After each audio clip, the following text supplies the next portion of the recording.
అలంకరించిన పెద్దలకు అలాగే నరసింహపురం గ్రామ ప్రజలకు తెలుగుదేశం పార్టీ జనసేన బీజేపీ నాయకులకు కార్యకర్తలు అందరికీ కూడా ముందుగా నమస్కారం తెలియజేస్తున్నానండి.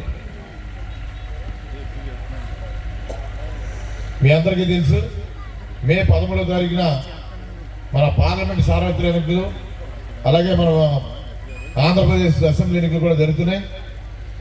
దానికి మన ఉమ్మడి అభ్యర్థిగా భీమవరం అసెంబ్లీకి మరి మాజీ శాసనసభ్యులు అంజబాబు గారిని జనసేన తరఫు నుంచి అంటే గాజుగాజు గుర్తుగా ఆయన ఎమ్మెల్యే అభ్యర్థిగా ఇవ్వడం జరిగింది. అలాగే నరేంద్ర మోడీ గారి నాయకత్వంలో మరి కమలం పువ్వు మన నరసాపురం పార్లమెంట్కి శ్రీనివాస వర్మ గారిని ఇవ్వడం జరిగింది.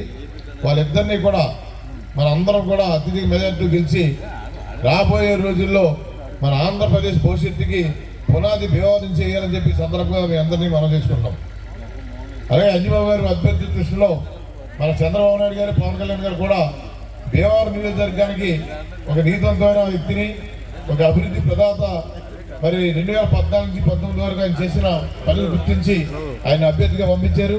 ఆయన అభ్యర్థిత్వాన్ని మరి అత్యధిక మెజార్టీతో మనం అందరం తప్పకుండా మీరు అందరం గెలిపించాలని చెప్పి సందర్భంగా తెలియజేస్తాం. గాజుగాజు గుర్తుకి మీరు చూశారు.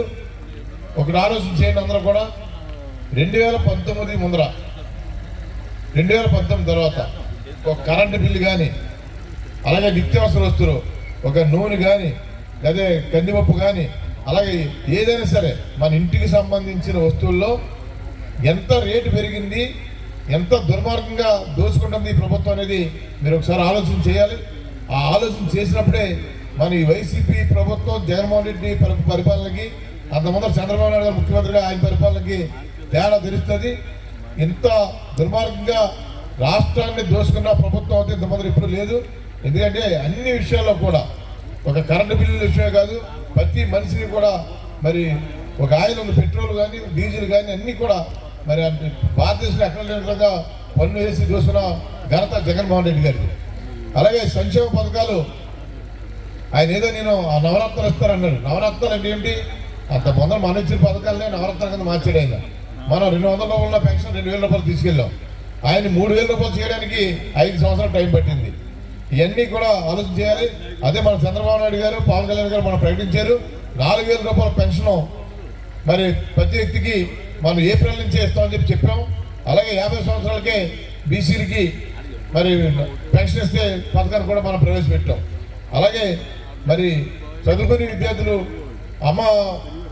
అలాగే వాళ్ళకు విద్యా దీవెన కింద అమ్మఒడి కింద ఎంతమంది పిల్లలు ఉంటే అంతమందికి కూడా 15,000 రూపాయలు ఇవ్వడం.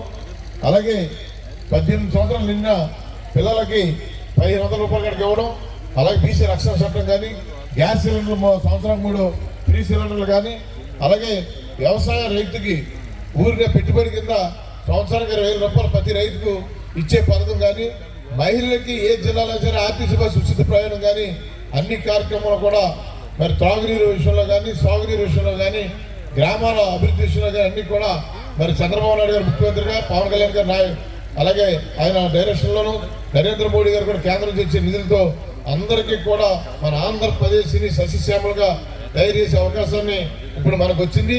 ఓటుని వినియోగించుకుని ఎన్డీఏ పక్షాల అభ్యర్థులైన ప్రభుత్వ అంజబాబు గ్లాస్ గుర్తుకి అలాగే శ్రీనివాస వర్మ కమల గుర్తుగా వేసి మన అతిథి మేరతో గెలిపించాలని సందర్భం తెలియజేసుకుంటూ అలాగే రాజధాని లేని రాష్ట్రం కింద మనది అయిపోయింది.